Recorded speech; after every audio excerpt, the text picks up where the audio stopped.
Welcome to EPG Pathshala. I am Dhiren Boysa. Today, as part of Resource Geography, we are going to talk about the module Resource Development and Environment, Global Trends since Industrial Revolution. And while we are going to talk about it, we are going to fulfill few of learning objectives. A, we will try to understand what have been the geographical basis of industrialization and its spread. What has been the emergence of fossil fuels and the global consumption, and how has it propelled the industrial age and the modern lifestyle?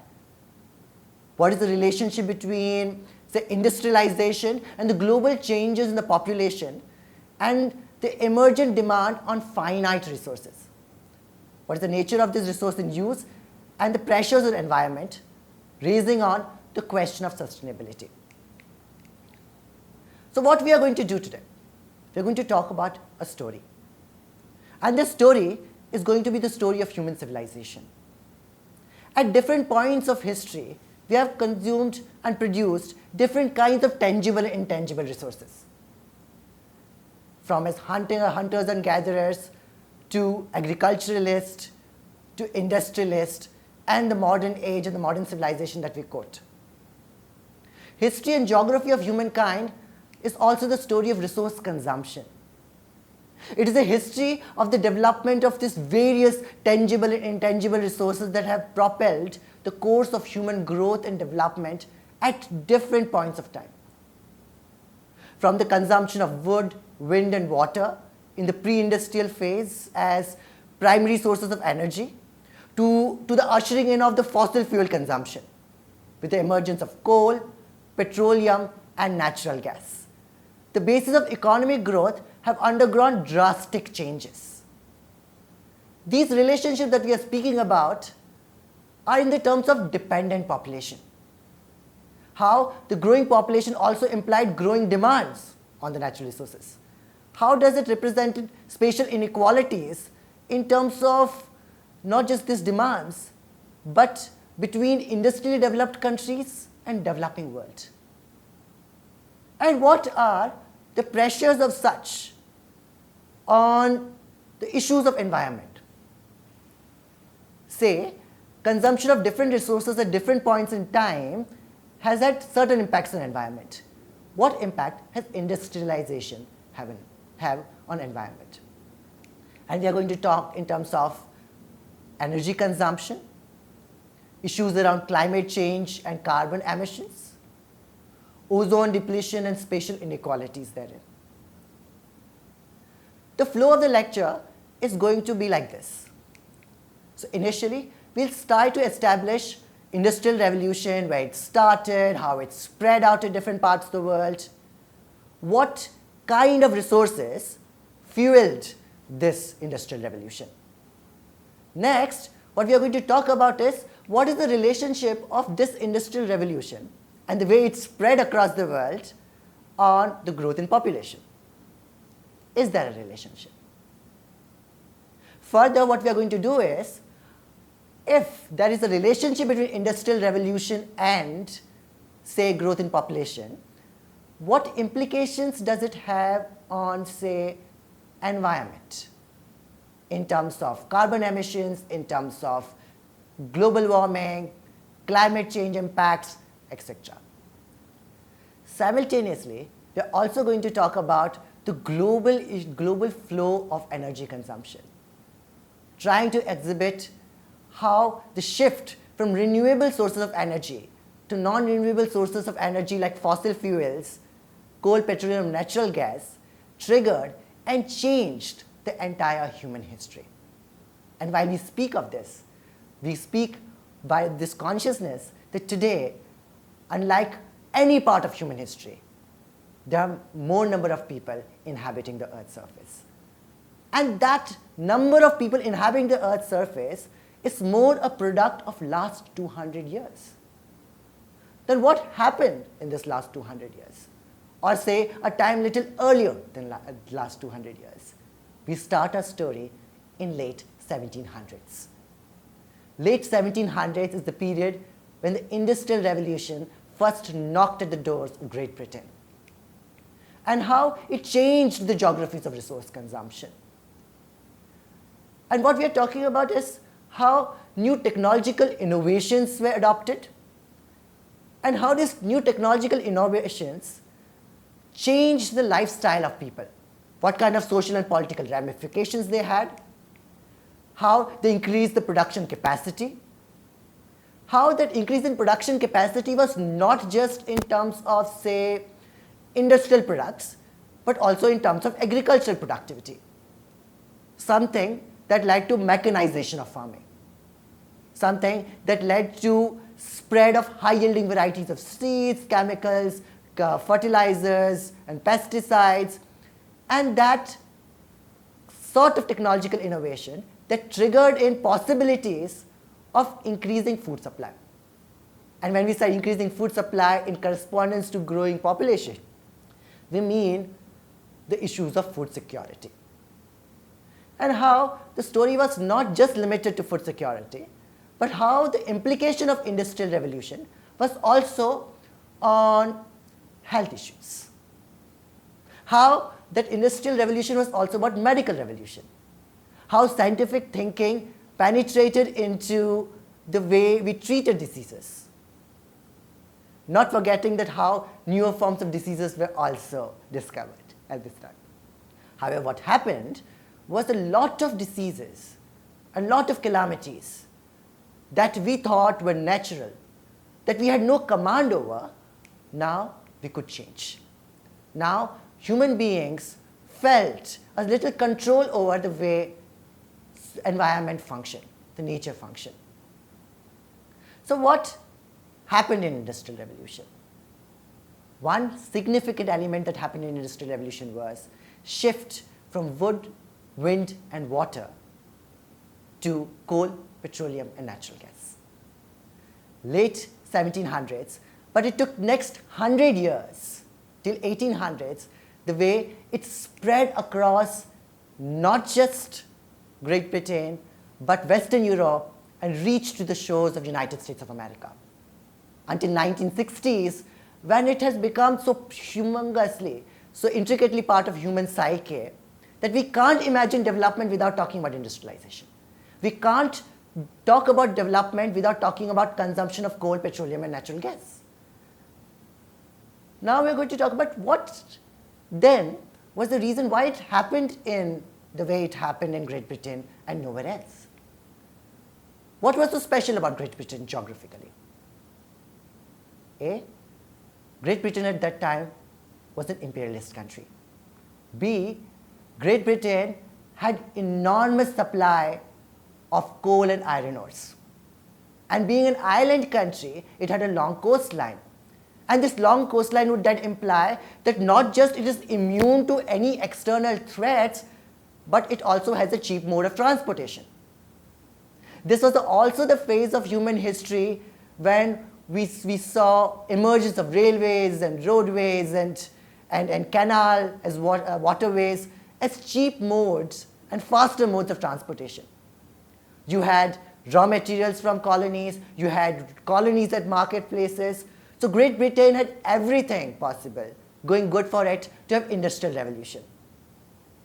Now this Industrial Revolution had a ripple effect which spread to Western Europe and how it was smuggled into United States of America. How new kinds of goods were developed. The commodities that we consumed diversified. Textile industry came into place. But what it also did was the rift between capitalists and the working class extended. If you were poor and the Industrial Revolution occurred, you became worse. But if possibly you had economic resources, that you had control on some capital, then the fruits of Industrial Revolution were all pleasant. There was a geography that developed in terms of geography of production of natural resources and consumption of natural resources. But what is relevant for us while we are talking about in context of resource depletion? It is the relationship with growing human population. What happened to human population? If one were to divide human history or population history, since we scattered from Africa to all parts of the world, the way we diffused till today, that we have almost 7.5 billion people inhabiting the earth, first century AD only had, say, 150 to 200 million people inhabiting the earth. And most part of human history, the growth rate of this population was very sluggish. That at the dawn of the Industrial Revolution in 1700s, the population of the world was only 700 million people, reaching only 1 billion by 1800s. And even within the sluggishness of growth, we also could imagine the wrath of nature was so much that in 1300s, some 75 million people died out of a plague outburst. And that was called the Black Death. In last 200 years, or last 100 years, if one were to just look at 1900 to 2000, the population of the world has tripled from 1.5 billion to 6.1 billion population. Now, if one were to divide this population history, we can say a phase of pre-modernity, which was the longest part of human history where population grows sluggishly until the Industrial Revolution, where the second phase triggered of the industrial era, where population grew really fast. And the growth of this population was due to the improved health conditions and better standard of living. That most of the countries were having population growth rate of 2.1% up till 1960s. And the third phase of population growth, where the post-industrial, or where we say when we have industrialized world, where most of the industrialized countries which bore the fruit of the first fruits of industrial revolution started showing decline in population. However, this also meant that a lot of the developing world, which was now receiving the fruits of industrial revolution in form of better health facilities, medical facilities, hospitals, disease cure, etc., had reduction in death rates but high birth rates. Now, this high birth rates and low death rate implied that the gap between them was very high. Therefore, the population growth was extremely high in developing countries. Now, that implied that this exponential growth of population which Malthus talked about would also lead to exponential demand on resources. And because it was the industrial world, the demand was more on non-renewable sources of energy. And the increase in productive capacity that triggered out of this exhaustible non-renewable sources was of unique nature. This uniqueness came from the fact that for the longest period of time, when we started using those inexhaustible resources, we thought coal, oil and natural gas will never die, will never get exhausted. And when we realized that it's going to end, it was the time when possibly our human society or the development paradigm was so interwoven with the consumption of fossil fuels. The only way we could think out of the consumption of fossil fuel was to resort to expensive modes of technologies, unforeseen modes of technology, new substitutes as renewable modes of technology. If one were to look at human history, one interesting part happened in 1970s when the oil crisis triggered the Middle East and the oil prices just raged up the world. And because most of the world was using oil to run their cars and trucks to transport and railway networks and whatnot, that we felt that there's something enormous catastrophe that is going to happen. And this is not out of a sudden. It was in 1949, there was an American scientist called Hubbert who had predicted this happening. He said that somewhere in 1970s, the oil production is going to reach its peak. And once it reaches its peak, it's going to diminish thereafter. Now, what happened in America at that point of time? That American government said, oh, okay, we are going to launch a new project. Now, we'll call this Project Independence. Now, this Project Independence was independence from the excessive import of oil and natural gas for which they were dependent on this cartel of OPEC countries. oil producing and exporting countries. So they invested heavily on nuclear power plants. And they say a time will come when this nuclear power plant will become so cheap, so less polluting, so less contaminating our environment, that we will not have meters in the houses. So instead of having meters in the houses, we will have a standard rate that we will send electricity bills to each house. Well, it was very soon that the American government realized that amount of raw materials that you need, uranium, plutonium, etc., and the kind of technological advancement one requires, and the kind of radioactive waste that was generated out of this technology was very hard to maintain. That it was this myth of nuclear power plant was too soon to collapse. Now, why are we talking about that there was a sudden rise in population since Industrial Revolution? What is this, how it is related to when we talk about resource development and environment? The relationship is the relationship with carrying capacity.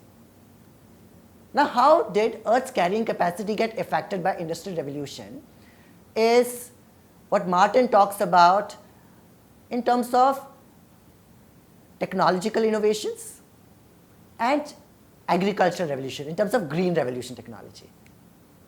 Now, what happened was suddenly there was a boost in food supply.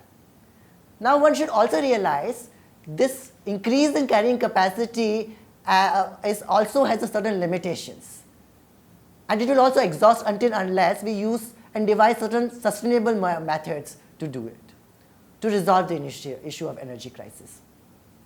That one will have to rethink on the way the global energy budget uses this non-renewable sources of energy. So let's briefly talk about what change in terms of energy, in terms of global consumption happened post-industrial revolution, since industrial revolution. It happened that in the pre-industrial era, say Europe, because it's where the industrialization first triggered, renewable energy sources were the first. They were dependent on renewable energy sources, and most of the energy demand came from animal traction. That is, like they were dependent on horses and oxen for their energy. Now, we cannot say for sure that consumption or dependency on, say, horses and ox was a sustainable mode. However, it was drastically different from consumption of coal, petroleum, and natural gas, which could now support more number of people, rather than the limited number of people and limited yield which the animal traction could produce. What also was required was we needed huge amount of wood, because we were dependent on wood or charcoal that we learned to produce. Now that led to enormous amount of deforestation and lower efficiency levels in terms of sustaining the growing population basis. What happened in the industrial era was this shift from renewable to non-renewable energy not just increased production capacity, but with simultaneous increase and betterment of health facilities led to triggering in the population base, and that triggering in population base led to increase in demand or dependency on the limited resources. The urban centers that developed out of industrialization around coal mining areas and iron ore mining areas, where all these mining cities came up, also became the grounds for lucratively attracting people to migrate from rural areas. Right. Since 1960s, the consumption of oil and natural gas alongside coal has drastically increased, taking care of the majority of the energy needs of the world, with modern energy sources growing by 700 times. So for the longest period in human history, biofuels have been stagnant. It's from 1820s onwards, biofuels have remained, however, the amount that we have consumed of them.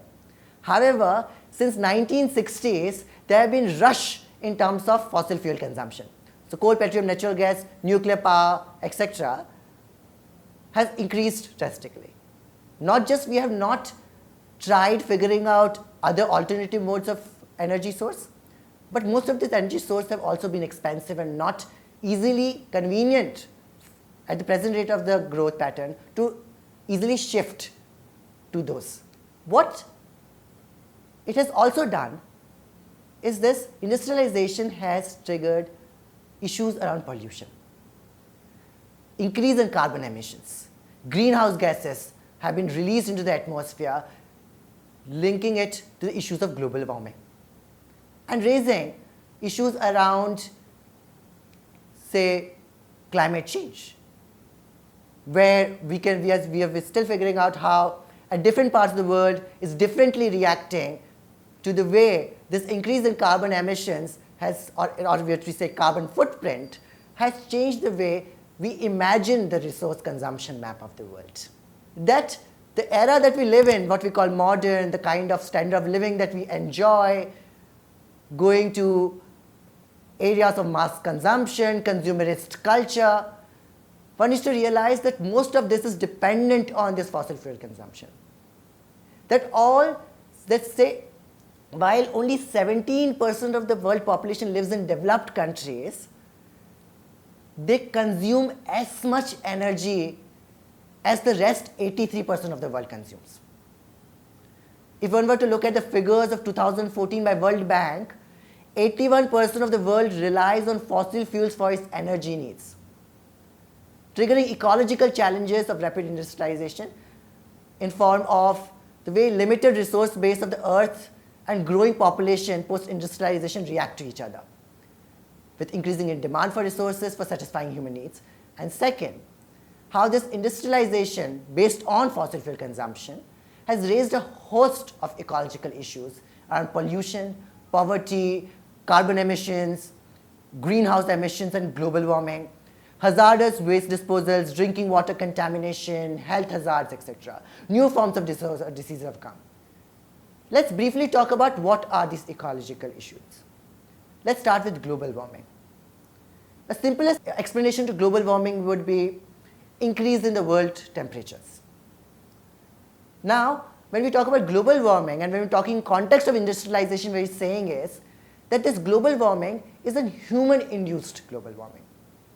That the trigger to this global warming, the increase in the world temperature, is a product of the release of a certain components in the atmosphere that absorb the incoming solar radiation, thus raising the overall temperature condition of the earth. Now this overall temperature condition, increase in temperature condition of the world has serious ramifications. One can be, and is much predicted by various studies, including IPCC, is melting up of polar ice caps. Now what will happen once the polar ice caps melt? The sea floor or the sea surface will rise. An immediate effect would be submergence of lot of coastal regions, including several island countries. And if one were to look at population geography of the world, a major proportion of the world population is dependent or lives on the resources or the land of these coastal areas. So coastal areas have historically, because of the kind of geographical relationship they have in terms of trading patterns, in terms of economic growth poles, have been the centers where population has been high. The other ecological factor, ecological influence of industrialization has been in terms of climate change. Now world temperatures are not just reading, but there are global cooling and global warming. That there have been changes in the monsoonal patterns. That areas which had humongous agricultural productivity, very high agricultural productivity, are slowly showing growth at diminishing rates to a sense of land degradation. What has also happened is that we have released a lot of pollutants, and those pollutants in the atmosphere, in the water bodies, a lot of which we also consume as drinking water, has led to triggering a lot of health hazards. It can be skin ailments, it can be asthmatic attacks, it can be all kinds of newer forms of diseases that we are just discovering. And therefore, an enormous amount of research and development money is going into curing these new diseases. Diseases that probably were never existent before. The other issues that raise are of land degradation, also how this industrialization has increased the gap between rich and poor, the working class and the bourgeoisie, and thus producing various kinds of poverties, both social and economic poverty. Also leading to acid rains, etc. Let's briefly summarize what we just talked about in this lecture. We said that Industrial Revolution was the product of a massive shift from energy consumption from renewable sources of wood, water and wind to consumption of fossil fuels like coal, petrol and natural gas. Now what happened was this shift led to increase in carrying capacity vis-a-vis increasing technological knowledge, increasing human population worldwide, especially in industrialized countries, with effective reduction in death rates. Now while that effect of rising population in developed countries has come to a halt, one can see the implication in developing world where the population base is so high that even the diminishing rate of population would mean that we are adding more number of people every year. That the production of commodities that for matter earlier relied on manual labor or animal power drastically increased because the entire production process had been mechanized.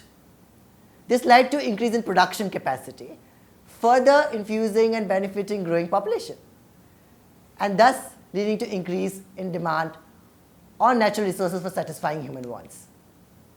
Simultaneously, what urbanization did, what industrialization did, that it propelled urbanization.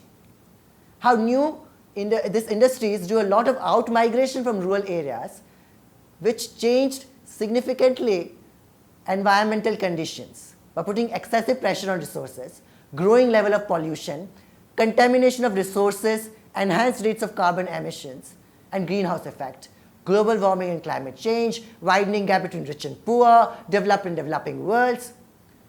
This increased consumption of fossil fuels also meant reliance on exhaustible resources that caused overconsumption and accelerated rates of depletion, causing alarming signals for future use and calling out need for sustainable and clean resource development and consumption. Thank you so much.